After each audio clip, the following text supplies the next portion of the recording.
आमची मनसेसोबत कोणतीही युती नाही, मनसेला महाविकास आघाडीमध्ये घेण्याबद्दल कोणतीही चर्चा नाही, महाराष्ट्र काँग्रेस प्रभारी रमेश चेन्नीथला यांची माहिती। संजय राऊतांच्या वक्तव्यामुळे महाविकास आघाडीत कुरबुरी, राज ठाकरेंना काँग्रेससोबत हवी आहे। राऊतांच्या गौप्यस्फोटामुळे काँग्रेस अस्वस्थ, पवार गट खुश।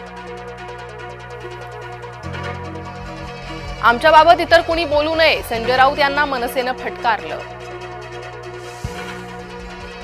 आगामी निवडणुकीसाठी कार्यकर्ते सज्ज, जिथे शक्य आहे तेथे युती झाली पाहिजे, मुख्यमंत्री देवेंद्र फडणवीस यांचं वक्तव्य।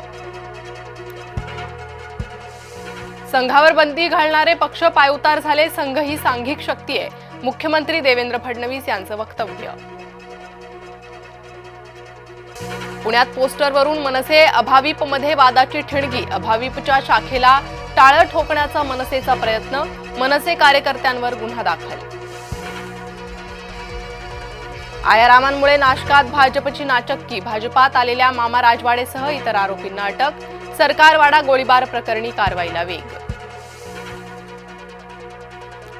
जिल्हा परिषद सदस्यपदांचं आरक्षण जाहीर, नवीन आरक्षणामुळे अनेक ठिकाणी इच्छुकांचा हिरमोड, महिला आरक्षणाने अनेक इच्छुकांच्या स्वप्नांवर पाणी।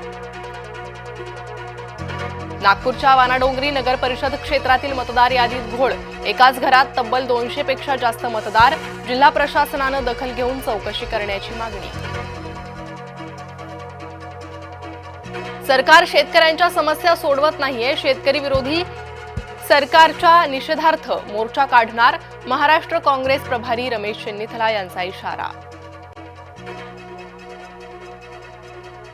सरकार एसटीला दर महिने 65 कोटी देणार, थकीत रक्कम 48 हप्त्यांमध्ये पुरवली जाणार, एकनाथ शिंदे आणि एसटी संघटनांच्या बैठकीत निर्णय। मिरजेचा पोलीस हवालदार बनावट नोटा प्रकरणात अटकेत, बनावट नोटा प्रकरणात हवालदार इब्रार इमानदार अटकेत, बडतर्फ, तर आरोपींनी मुंबईत बनावट नोटा कोणाला दिल्या याचा तपास सुरू। संग्राम जगताप यांच्या विरोधात मुसलमानांची तक्रार, जिहादी 100% मुसलमानच असतात, संग्राम जगतापांनी केलं होतं वक्तव्य, जगताप यांच्या अडचणी वाढल्या। अंबादास दानवे यांचा शिंदेंना चिमटा, एकनाथ शिंदेंच्या योजना डबाबंद, ठाकरे गटाचा शिंदेंवर निशाणा।